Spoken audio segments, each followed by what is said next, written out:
Hello and welcome to the DM's Book Club, a weekly book club podcast about Dungeons and Dragons. Not really, sorry, I've lied for like the last couple of weeks because I've just gone solid more games and talk about how we can include it and improve it for all of our storytellings. With me, back again, I think fourth time now?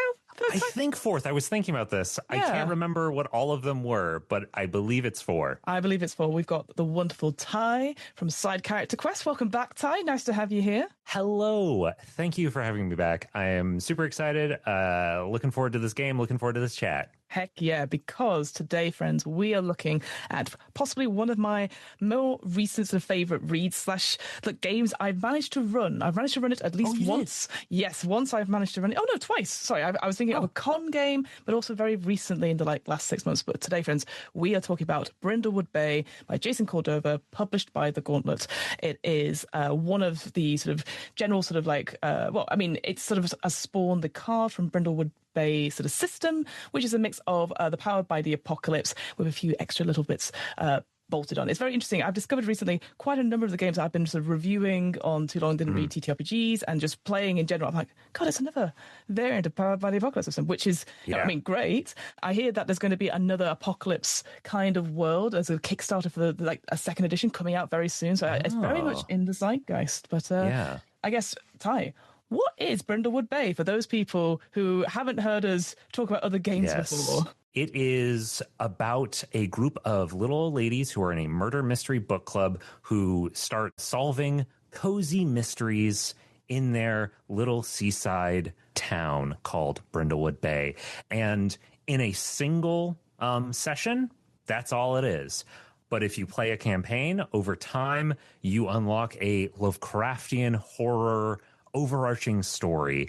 Imagine all of your favorite procedurals and how they have like a larger mystery that they'll hint at like every other episode. And then the season finale like brings all of that stuff together. That is the vibe here. 100%. Yes, you've got your elderly women. Again, Murder, She Wrote with a little bit of eldritch horror mixed in there, sort of sprinkled on top. First of all, what a concept. Whenever I've said to someone hey, do you want to play Brindlewood Bay? You play older women solving crimes and everyone goes, absolutely, I'm in, which I think shows you the desperate need for us to play stories that aren't about young male fantasy heroes. We want to play a whole breadth of people. It's not just tieflings, it's not just Tabaxi or Aarakocra. We want to play old women who, again, are treated in a mature and fun way and, independent as well. And I was just instantly, whenever I talk about it, I get so excited because I'm like, that's going to be me one day. Maybe I'm not going to be solving crimes, but I'm going to be a mature lady and I want to play that now. And like I said, the one time I've run this at a convention, my whole table was male presenting, and I was really worried because I was like, do they know what they've signed up for? Do they know what this is? Yeah, I was kind of a bit like, I shot, and they're like, no, we want to play it because no one was running it in their little gaming group. Nobody wanted to run it for whatever reason. And they were like, well, we're coming to conventions to try out new games, which I think is an amazing thing anyway. So I think I was very lucky to have people, again, that sort of thing where I'm like, I made an assumption, maybe they made an assumption, and we played it and they had the best time. I had a good time as well because I really enjoyed running it. So yeah, because you've run it as well, haven't you? Or you've read it through? I wish I had. So I'll go over my experience with the game so far.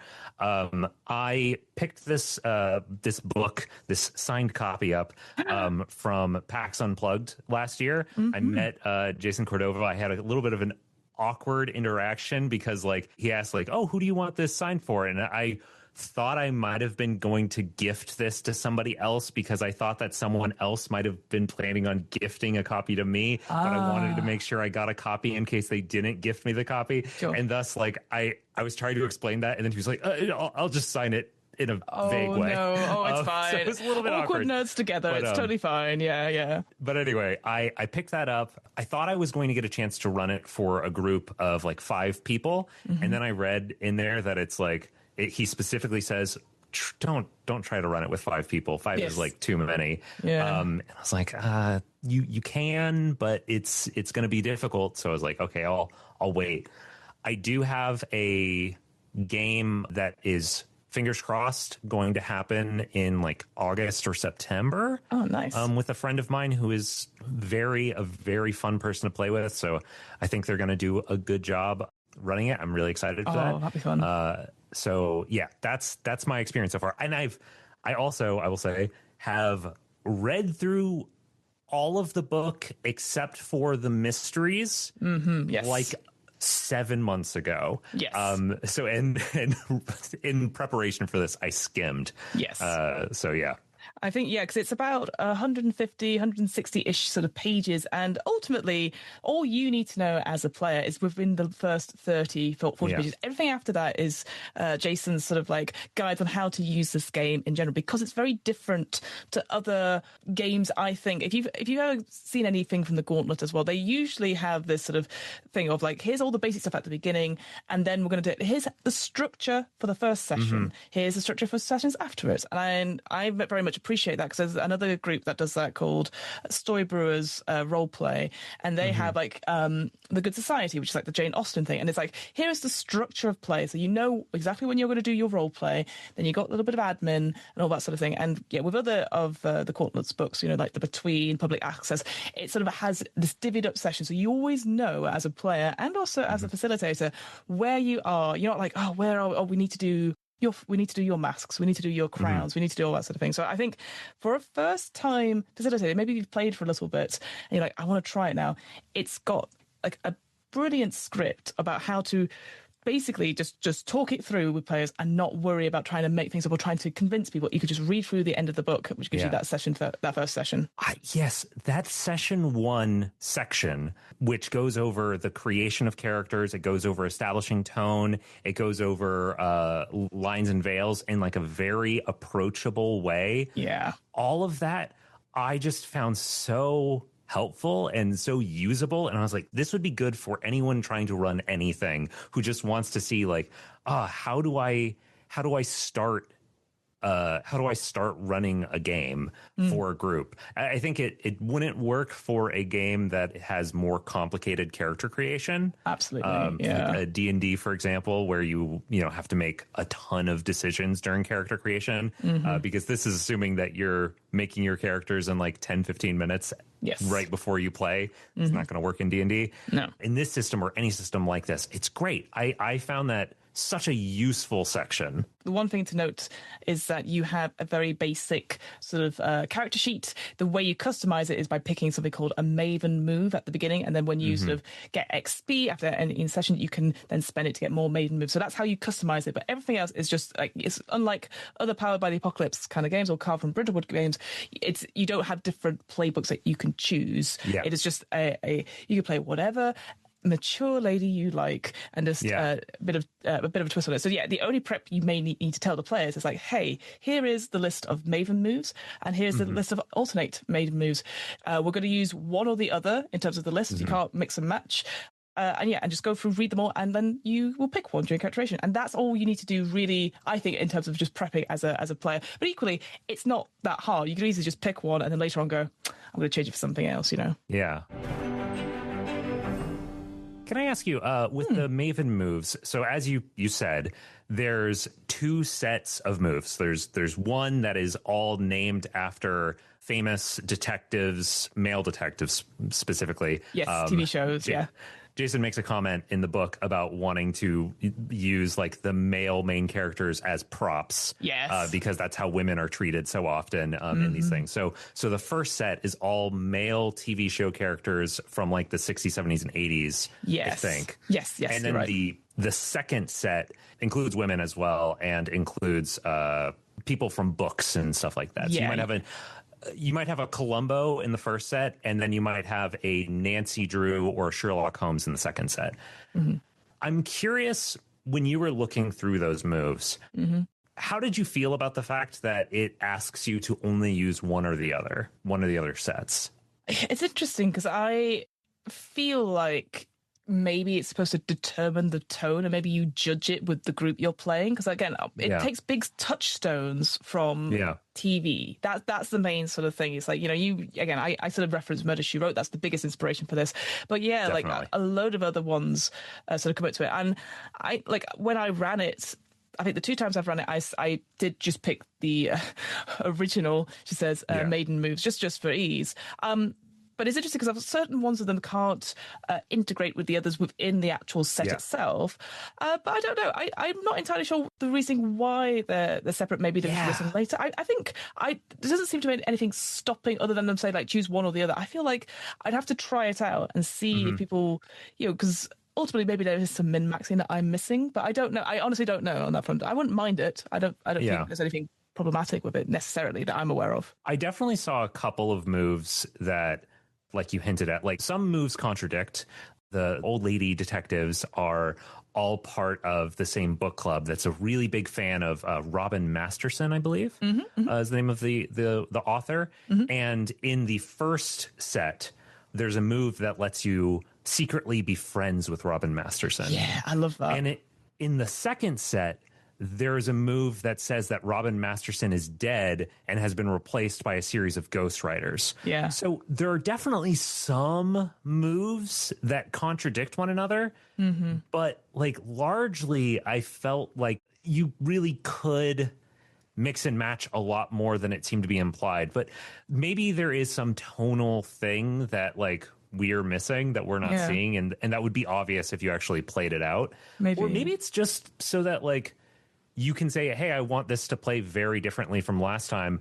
I'm going to choose the alternate set of moves so that I know that my players all have to choose different stuff. Right. And so we have to get a different experience. Yeah. Because that's the thing with Maven creation is that you all can't pick the same Maven move at the beginning, which is, I think, totally fair. Like, yeah, you mentioned some, like the ones I found interesting is ones where you can get a cat or a dog, and that's sort of like a unique thing you can do. I thought that was really fun. There's like the Scully one, which is like you lean into more the X-Files sort of thing if you're going down that sort of Eldritch Horror thing. There's also Dale Cooper, which is like, whatever you want to be more Twin Peaks. So yeah, I think it's on I feel it's on the vibes of it and what maybe you want as a table. But ultimately, I think if you're doing like a 2-shot, because ultimately I don't think you could do this in a 1-shot. You need the 2 for it to breathe and let people think about things. I wouldn't care too much and like it doesn't break the vibe necessarily, but yeah, I did think it was interesting. And I do think, again, if you are looking to make content for Brindlewood Bay, I mean, there's so many like drama shows now. Maybe you want to update Brindlewood Bay. Again, it's supposed to be cozy, that's the thing, but if you wanted to go like an urban gritty whatever, maybe you're looking at TV shows from the early noughties and 2010s or something like that, and some CSI stuff comes in or something like that. I don't know, like I just feel that you could have maybe Broadchurch or something like, so I think there'll be some interesting bits where you maybe want to try, here's a unique like 5 new moves which are more related to more modern things. But again, it goes away from what the aspect is, which is old ladies solving crime. That's the key touchstone here. Can I ask you, just while I feel like we're getting to the end of like the Maven talk, but before we do, can I ask, were there any moves that particularly called to you among the Maven moves?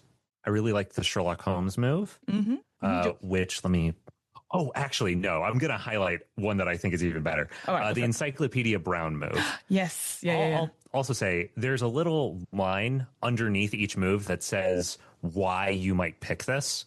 So great. Under Encyclopedia Brown, it says, pick this move if you want to be good at finding clues, or if clues, capital C, it's a game mechanic, or if you want to have fun looking up random bits of trivia while you play. Yeah.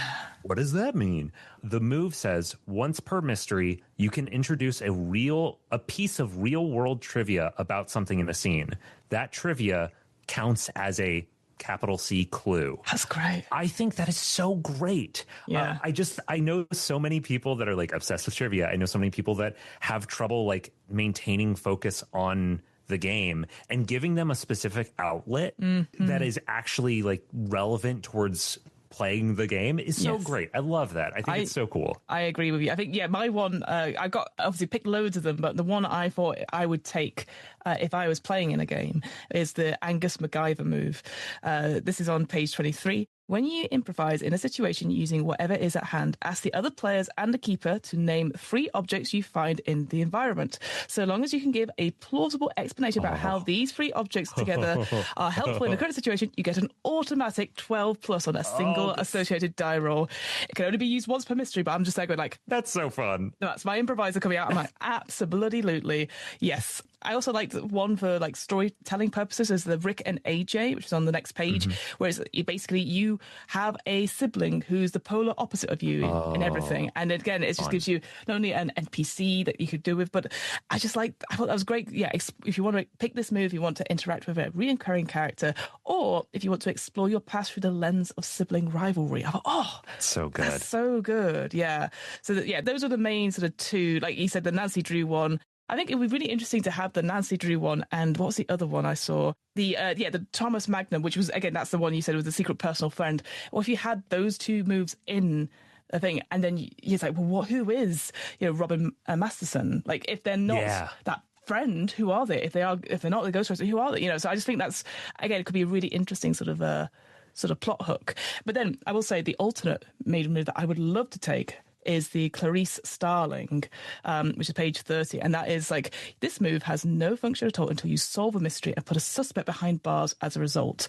And essentially you're doing your Silence of the Lambs, you're doing your Hannibal, your Red Dragon. Fun. Yeah, and depending on how many crowns, which is a certain move we'll come into, you mark, it changes the relationship you have with this person that you go visit possibly once per mystery to give you some help. And that's, again, just sort of going back through that whole Silence of the Lambs where you go talk to Dr. Hannibal, and it's I just was like, that's what a juicy thing to give to a keeper. So juicy. You know what? I think that's such a cool move. Yeah, that's really great. Gosh, there's all these. I'm just glancing through. I didn't remember these moves like super strongly when I hadn't touched the game in a while, but like skimming through them, there's so many that feel so juicy. I think that I might prefer the alternate moves to the classic moves, but maybe that's just because those are the ones I happen to be looking at right now. Who knows? And also I feel like, certainly for me, those ones that I'm a bit more familiar with. The TV shows necessarily, like I said, the only one I really know is Murder, She Wrote. I've seen a few other bits and pieces, but again, they're very classical American style, detective dramas, which unfortunately I do not have that knowledge. But again, I very much appreciate that maybe I'm not the audience for this, because Brindlewood Bay is sort of set in sort of New England, sort of like up there, Maine is what I'm thinking on top of my head, as this cozy seaside town. So again, like I said, Murder, She Wrote, I'm going to keep going back to that. So, but I like the idea that you go, okay, maybe you could relocate it to somewhere else. I mean, more local to you, the setting. Because like we've got, there's a new, a new series coming out, the Thursday Murder Club, a Thursday Night Murder Club, or whatever it's called. It's now, there's a series of it on Netflix and stuff like that. And that's sort of based in the UK, I believe. So I feel like we can easily draw inspirations and put Brindlewood Bay wherever you want, but obviously its roots are in this particular setting. So it makes more sense that maybe the first maiden moves are more Americanized. Yeah, I spent a few months early in the pandemic in a seaside town very similar to Brindlewood Bay, not as far north as this seems to imply. Yeah, but I don't know if where I was counted as New England, but it's definitely on the edge at least. Yeah, and the vibes feel so correct. I want to call out that the writing of this book, it didn't feel like somebody overdoing flavor over usability. And yet I could hear the authorial voice so strongly in a way that just made it so much, it was fun to read. Exactly. And yet it felt usable every step of the way. Yeah, I agree. I feel, like I said, if you are like going, oh, it's a 150-page book, I don't have time to read, I absolutely hear you on that front. Totally I think you need to just read the first 30 or so pages, go play and then take one of the mysteries. There's 6 mysteries in this book, but obviously there's like supplements and also loads of scenarios out there on Drive-Thru-RPG you can take. And then if you're like, oh, I'm not so sure, then you come back to the book and he's written essays on like, hey, those moves, here's what you need to think about. But it's in a way that's not patronizing, not like, hey, you need to know these things. It's like, it feels so bloody chill, as if you're just having like coffee talking about games. And I am completely biased as well, because I've been in a game with Jason running it. I've recently produced an actual play with Jason running it. I will say, we've not been sponsored by Jason Cordova to read Brindlewood Bay. You did it independently. Say, like, do you want to read this for DM's book club? I'm like, absolutely. I think I did bring this up. Yeah. I had such a great time reading this book. And I love the artwork, loved every bit of it. I have not played any game by Jason Cordova. So this I know you have a lot of ties. I was like, to him, I have to make sure that I am not biased, but I am biased because I love the concept. I think the writing is great. It's very easy to read aloud. I've definitely read it for one of the too long didn't reads, and it's just so like in a conversational style, which I think is perfect for this kind of like, again, the cozy vibe of it, the dark and cozy vibes. I wish I could remember. There's a particular page where I think that something similar happens a few times in the book where Jason will speak to the audience of like, hey, I get why you might be reading this and you might think, I'll use a specific example. There's a section, I believe, I hope I'm not misremembering this and putting words in his mouth, but there's a section where Jason says to the reader, I know that you might read this and feel uncomfortable playing a little old lady. Maybe you are not a lady and you don't present as a lady. Do you like, you might feel uncomfortable at that, and you might ask, can I play as a man instead? And to which I respond, if you do, you're not playing this game. Like, you're playing something else that has different purposes than what I am presenting to you. The game I am presenting to you is this. You can do whatever you want. Yeah. But like, give it a try. Give it a try. Give Brindlewood Bay a try. And if you want to do something else, okay, but like, it's not Brindlewood Bay. 100%. Yeah. And I think it really does feel like somebody just talking to you. Yeah. It's a very good vibe. Yeah, and I agree. Yeah, there's a design note at the end about like, if you are someone who is trans or a non-binary person, like, what does that mean for this? And it's like, well, it's whatever you take it to be. We're not going to force you. But yeah, I thought it was a really thoughtful discussion on it. And equally, just to jump off what you're saying, I have been in games of Brindlewood Bay where it's gone like, oh, I want to search for something. Okay, roll this. And I'm just there going like, okay, but they need to say what they're afraid of. We'll go on to like the actual like trigger boosts to play out. And they're like, no, we don't need to do that. And I was like, okay, but I don't want to be that pedant, but you're not playing Brindlewood Bay because of the structure, because of the way the 7 normal moves work. It's what builds the story. And I think that's why it feels, I think, maybe a challenge to people who have not come across that sort of structure. But ultimately what it's trying to do is try to frame your role-playing session as an hour-and-a-half TV episode.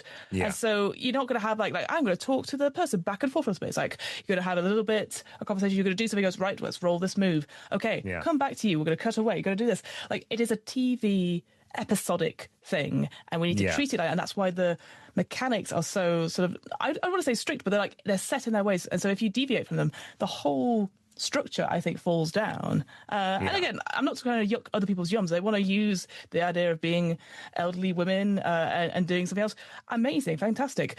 But maybe this is not the system for you if you're not going to use this system. I feel very strongly on this for the Brindlewood-based stuff. Yeah. Speaking of those system mechanics, do you want to dive into some specifics on that? Let's go for it. So, like all Powered by the Apocalypse inspired games, the majority of the time it is a conversation back and forth. Like, certainly at the beginning, I will say, well, shout out quickly before we go into the actual mechanics, is that what I really love is that every session you start with a quick montage, an almost opening title sequence where you see your little old lady doing their life, being a person.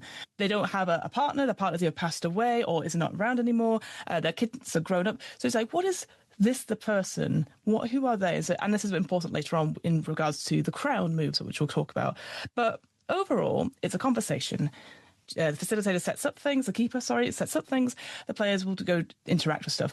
And you have, these 5 abilities. You've got vitality, composure, reason, presence, and sensitivity, which again, you'll have some pluses at the beginning, but ultimately you'll only change them through play. So, and you'll be rolling 2d6 plus one of these things when you're acting one of the moves. And then you have the tiered success. So either, I think it's 10 plus is like a full success, a 7 to 9 is a mixed success, so a success but complications, and then a 6 and below is a failure. That was a bit that confused me when I was first reading through this. Most of the moves, they don't list anything for 6 or below. Correct. And you think like, okay, well, what do I do in the case of this failure? There's a section where he points out that if a person rolls below 6 or below, The keeper decides whether or not that is a failure or if it's a success. What does happen is they have to choose a keeper reaction, I think it was called. Yeah, like I'm not doing a good job of explaining this. Do you want to go for it? You had the experience of running it. Well, true. So if there is a 6 or below result, you could choose to do a move of some sort. We've talked about soft and hard moves in other shows, and they can vary. Often it is like, I'm going to inflict a condition upon your character, which will basically is something that will give disadvantage. So, for example, if you're trying to discuss something with like the officer at the crime scene, and you failed the whatever role it is, a day move roll, and it's like, well, how do you feel in this moment? Usually it advises you as the keeper to be like, how do you feel in this moment? He goes, well, I feel frustrated because I've not got into the thing. Great. I want you to take the condition frustrated. And therefore, when you're going to do other moves later on, if you've not cleared that condition, you're going to be rolling 3d6 and take the lowest 2. These conditions will depend on the circumstances. It's not going to be like, well, I'm trying to jump across a gap in the rooftops. I don't know why your old lady's doing that, but they could do. But you're not going to be frustrated to do that. But so that was the main thing. It was either a condition or losing a piece of equipment or something from your inventory in the cozy thing. But you could do something like, cool, I split up the party. I kill a maven or a suspect. You could do something as dramatic as that. And it gives advice about like how often you should do that within a mystery. But like that threat is there because of those moves. Like the day move, for example, it covers everything that happens in the day that's not necessarily violent, but you always ask, what is it that you're afraid of, to the player? And they answer and you go, okay, roll. And then the night move is exactly the same thing. It's just stuff that you have to roll for in the night or in dark, shady places or something mysterious or suspicious about something. And again, you go, what is it you're most afraid of? And then you, as the keeper, once you've heard what their response is, go, oh, it's much worse than that. Yeah. And I love that. Again, it goes back to our discussion about Blades in the Dark several times, where you set out what the consequence is of this thing that they're trying to do. And they could back down, but they need to realize like this could be really dangerous. And if they fail, you get to narrate what the outcome is.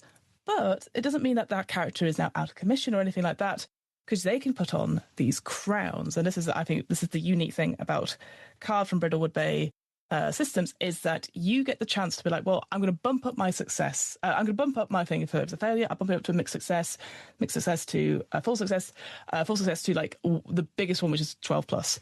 But in order to do that, you then have to do quite a vulnerable thing, I think, is to narrate a flashback about a certain point in your life. And there's 2 different kinds of crowns you have. The crown of the queen and the crown of the void. The crown of the queen looks back, and it's sort of like looking back and like showing a moment of this person, maybe when they weren't a good mother or weren't a good sibling, etc. And then the crown of the void is that sort of the future or some bad things that are happening, and it takes you one more step to retiring your character. So you only get a certain number of these particular moments. So you have to choose whether you want to, if you're going to fail something, and I guess maybe the issue would be like, oh, well, I felt like I had no choice but to put on a crown. I had no choice but to do that. And I'm like, sure, but equally you could make another character, or, there's definitely ways you can go around it perhaps and take those conditions. But like if it's a very serious move that you're willing to put across, you're going to have to be ready to put on a crown and do those sort of flashbacks, I think. To try to like sum this up to people, basically like how it would would play out. There's a move happening that could potentially go really badly for a player. They roll, they fail. The keeper narrates that person dying as a result of the failure, or being severely injured, or something really bad. Yeah, something really bad. They have the permission from this game to go really hard on it. Then the player can decide, am I cool with that or am I not? If they're not cool with that, they can evoke this move called Crowns, which allows them to basically say, no, that didn't happen. That thing that you just narrated happening doesn't happen. Something less severe happens. Yes, exactly. In your experience in like playing this, did you find that knowing that a player could do that little undo card at any point, did you find that it gave you more permission in practice to actually go hard on them? Did you actually find yourself being more vicious with the results than you would have otherwise? Yeah, depending on the move that came across. So, Okay. so the night move is the one where you go really hard. Yeah, Jason always says like the day belongs to the player, but the night belongs to me, which I always really love. That's fun. But yeah, I feel like as long as I've set up exactly what the consequence is, again, going back to that Blades in the Dark, I think it's important. And then it says you should narrate out. So even if they go, oh, no, I want to update it, I want to bump up my result, we're like, okay, but I need to finish how this timeline sort of peters out. Again, like choose your own adventure style. Yeah. What I would say, though, I think people worry about like, oh, but maybe this rolling and they're just going to put on crowds. You don't, realistically, I don't think you roll that much. Like, again, it's a role-playing game of, like, narrative stuff. And so, if you're like, I'm trying to look for clues for X, Y, Z, you're going to be asking stuff. And then at the end, I'll be like, okay, I now want you to roll, And then when you've got your whatever, I go, cool, I'm going to come back to that. Or I'm going to give you one thing, and then I'm going to come back to it. Like, ultimately, you should have, like, I think it said 2 scenes per player in a location, and then maybe one other location, or go to the night move, goes to the night phase, so that, like, if people split up, then fine, but, like, it just means that you're moving on. You're not stuck and going like, well, I can't get into this one. Keep rolling. So that's the thing I'd say. I do like there's playing into the idea of the tone of this game being like a TV show. There is a move that that the keeper can do where they cut to commercial. Best move ever. So I love it.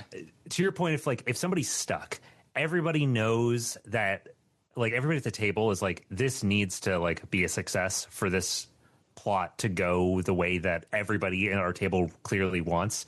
Then the keeper can cut to commercial right before the stuff is supposed to play out. The person who is making the roll has to sort of improvise a little commercial. And if they do, then when it comes back, the scene continues with them getting a 10 or 11 on the roll just automatically. Great. Which is so fun. That's such a fun little thing. I think it's one of the, again, I'm like, I want that. I've never seen it in an actual play or anything like that, but I want to put that in other things. I love that idea of, like, just cut to commercial. Now I'm going to give you a prompt, improvise. That I love that. That gives me joy. And similarly, the other move that is kind of similar to that is the Golden Crown mystery move. So once per mystery, when any Maven says, this reminds me of what happened to Amanda Delacour. So that's in the Golden Crown books I'm sort of talking about. And then you work with the players to describe how something that is happening in the situation they are in right now reminds them of an event in the Golden Crown's mystery books. At the minimum, you've got to name what the Golden Crown mystery is called, which I think is excellent. What the problem that Amanda found herself in that is similar to what they're experiencing, and how Amanda eventually overcame the problem or resolved the situation. And then take a 12+ on a relevant roll, or state a fact about the current situation that the keeper must incorporate. So it's that moment where you go, wait a minute, this is the thing here. Whereas we all have that other move, which is theorize. I love this move. Again, it's once per mystery. It's powerful, really, really powerful. But I just think it's great because then it incorporates back why these ladies are together, how they know each other, how important these books are to them, and how, again, that they're not expert detectives are not being paid to do this. They're just little old ladies figuring it out. They're just figuring it out. And I just all about it. I'm like, I think you could have some really rich characters without them being heroic, super powerful, or anything like that. Yes, they've got the Maven moves, but they're, at the end of the day, they're normal women just getting on with their lives, and they're just like, wait, I could connect the dots together. Yeah, it was one of my favorite moves, and I've seen it used once. I got really excited, and I was like, what do you think? What's the name of the book? I'm trying to get them to get, and they're like, I don't know. So it is. I think it's a lot. This game asks a lot of the players to come up with stuff. But I think with the right group of players, again, once you've got them in with that sort of concept, I think you'll just fly with it. And especially when the structure of it is so simple. Give me a Amanda Delacour mystery. Amanda Delacour and the... looking around the room. The baseball game of Doom. Oh, very fun. There you go. I had more time for this one. So the Amanda Delacour and the Crowded Closet was the thing that I have. Very good.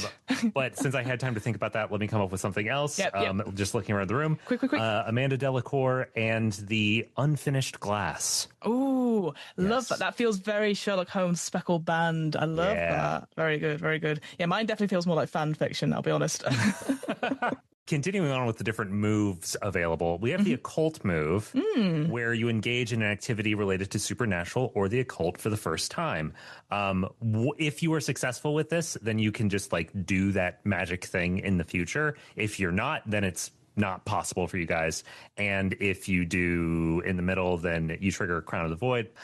My question for you, to determine how much we actually talk about this right now, did this ever come up in one of your games? Because this feels like really a late campaign thing to me. Absolutely. I think overall the main moves, these 7 main moves, they're about 70% of the game, of the moves that you'll use. 20% will be your maiden move that you've chosen, and then 10% or 5% or whatever the maths, I'm not making it add up, is these custom moves. And this is the thing I'm going to throw back to you, is that for me, the biggest pull is that it's elderly women doing detective work. I don't need eldritch horror. And I know I'm saying that. I don't need it. But like Jason said, no, it's a core part to it. Like you could run 2 shots without it, and the midwives of the fragrant void or the children of Persephone, like having that culture, it's part of the game, having this overarching thing.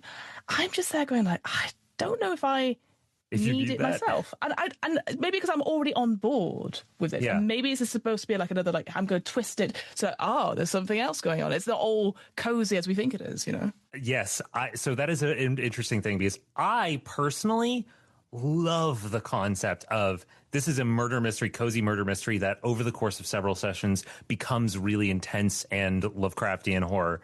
However, I have talked to a number of people about this, people that were longtime game fans, people that were not, people that already knew about it, people that didn't. In almost every single case, with I think one exception, the person was either really excited about the Lovecraftian horror aspect or excited about the little old ladies doing cozy mysteries. And I very rarely met somebody who wasn't interested in both, or who was interested in both. By which I mean, the people that I mentioned to it that were excited about Little Old Lady cozy mystery, they, I think, would have been just, they have no need to add that extra layer of horror, like you mentioned. And the people that were really excited about the Eldritch horror, I think they would have, they also were excited about the Little Old Lady part, but they would have been disappointed if it took more, if you didn't get to the horror stuff in the first session. Right. The fact that it's this like slow burn build that maybe you don't even hint at the horror stuff for the first like 2 or 3 sessions, that I think would really turn off some people. Yeah. Despite the fact that I totally agree with Jason on this, that is what the game is. Yeah. It's this slow burn, slow build. And I think that you really need to set that expectation 100%. That this is going to happen and that it is going to be a slow build, slow burn, because otherwise people are going to be, frustrated. Yeah. I think what it is, I'm trying to think of like, is other game, which is public access, which is what if it's like a weird TV show and you're in like, again, a very dusty lakeside town and there's, very Welcome to Night Vale, Twin Peaks vibes already there, and you're just people who grew up watching a TV show. I wonder if it's my own bias here and we're like, well, little old lady solving crimes, that makes sense to me, but solving eldritch beings, that's one step too far. Maybe that's what it is. I think it's maybe I can't foresee those stories unless if I was playing it. Again, I've only played I've played in the Between. I've not played Brindlewood Bay, and I think maybe if I was playing it, I would relish the opportunity to have that eldritch horror. But yeah, it's interesting. I'm already in, and so I guess I wouldn't be disappointed if we only did like 3 sessions and go, and then that's it. But yeah, a lot of this book is dedicated to like these different cults of the fragrant void, which are very interesting if you've had a quick look at them. I found them fascinating. Yeah, those are really cool. You have some ones which are about, there's a British one with the British aristocracy coming back over, and I'm like, okay, tick, that would happen for me. But there's also ones which are like, what if it's not like a old cult that's bringing back an eldritch being? What if it's like new technologies trying to raise an AI? And I'm going like, well, I guess, but that's not what I would think as a story. But I'm like, no, it doesn't matter. It's the fact that it's there, and it's just another twist. And I'm like, yeah, maybe this is the mid-noughties, mid-tens or whatever, like story vibe is that we've got, rather than like Persephone or children of Persephone, it's an AI that they're opening the door to. So yeah, I just thought that was really cool that there was those options there. And of course, there's loads of options out there as well. But I just was like, oh, yeah, I guess so. He makes a point at various points in the book that contrast, that conflict in tone is the point. And it does remind me of during the pandemic, I watched the show Grimm. And in Grimm, especially in the first few seasons, the day-to-day episodes is like this cop in Portland who is solving these supernatural crimes while trying to keep the supernatural stuff like on the down low.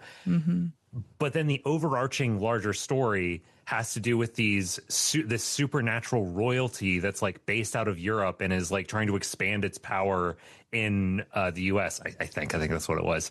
And that conflict between like this very local monster of the week crime procedural versus this highly political thing with ritual magic and royals, that conflict is the point of that overarching story. And I can see, I feel like that's what they're going for here. Yeah. And I think it would work. Yes. And I think I would really enjoy it as a player. That's it. Yeah. I think as a player, it would be really interesting. The final thing, because I'm just aware of time, I just want to quickly talk about, it's the main thing about this whole game, which I think... How have we not gotten to this part? This is the thing that people talk about with this game. I know, we've been just so excited. Yeah, theorized move. I think it's the most exciting thing. Again, leans into this improviser in me. So when the Mavens have an open, freewheeling discussion about the solution to a mystery, once they've gathered enough clues equal to the complexity, they then roll it. And so they have to include the clues in their theory. So, because here's the thing, Ty, there's no canonical... There's no solution. There's no solution. There's mysteries. Which is brilliant. And I'm there going like, I will try it. But oh my God, I can imagine as a keeper going like, what do you mean? I have to give out these clues, but also be unbiased, be like, oh, it's this suspect. That's what you've got to just be completely unbiased in this and help with the discussion as well. Like guide them like, well, what do you think is? And asking them questions so that they come up with a solution that they think works. And then roll to see if they're correct. And if they're not correct, you do a hard move, or it's like a success with complications. What a great bloody move. I love it. The pre-built mysteries give you the name of the mystery. They give you the complexity, which is a mechanic in the game. They give you a list of suspects, a list of locations, some flavor stuff, and a list of clues. Yes. And it is totally up to the players how those clues piece together to actually solve the mystery. And that is such a fascinating and, I've learned, divisive mechanic. I love it. That I was worried we were going to spend the entire episode talking about it, and instead we are bringing it up at the very end. No. It's such a cool mechanic, and I've heard people have long complaints about it one way or the other. I think it's fascinating. I would love to try it out and see. I've heard complaints that it feels too like quote unquote floaty when you don't have a concrete thing. But at the same time, I feel like it would be so fun. I just think it would be so fun to play. To answer to that, because I think it's great. And I know I've had a friend of mine who has GM'd this and they felt like, well, I don't know, I don't like it because then the players go off and do stuff and then they roll and succeed. I don't have a voice to say. And I said, no, you do. You can guide them and just check in with them. Say, do you think this, and this? Because ultimately, if your players are passionate about going like, wait, they're doing the reveal at the end, going, it was you, Princess Scarlet. That's you've got them. You just have to make it like. I understand that worry about. Well, I don't know. It's out of my hands because they're just improvising. I'm like, great. You need to catch up to them. You need to try. It is scary. Don't get me wrong. I can imagine if I didn't do any of the stuff. If this was my first game I was facilitating, I'd be really scared about it. But then you've got the structure to help you. You could always call for a break. You can cut to commercial while you think things out. I think Theorize is such a cool thing, and it just instantly makes it so much. It just opens it up, and it really puts you and the players on the same level when you come into collaborative storytelling. It's one of my biggest things. I love it so much.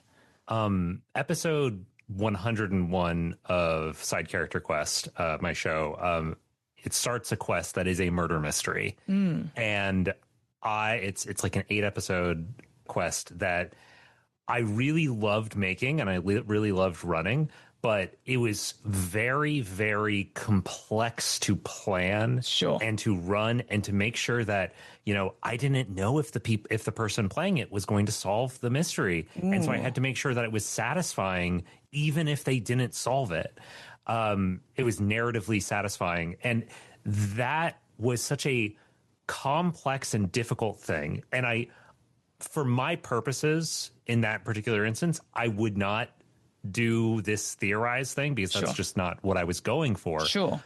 But the complexity was untenable to do an entire season of that.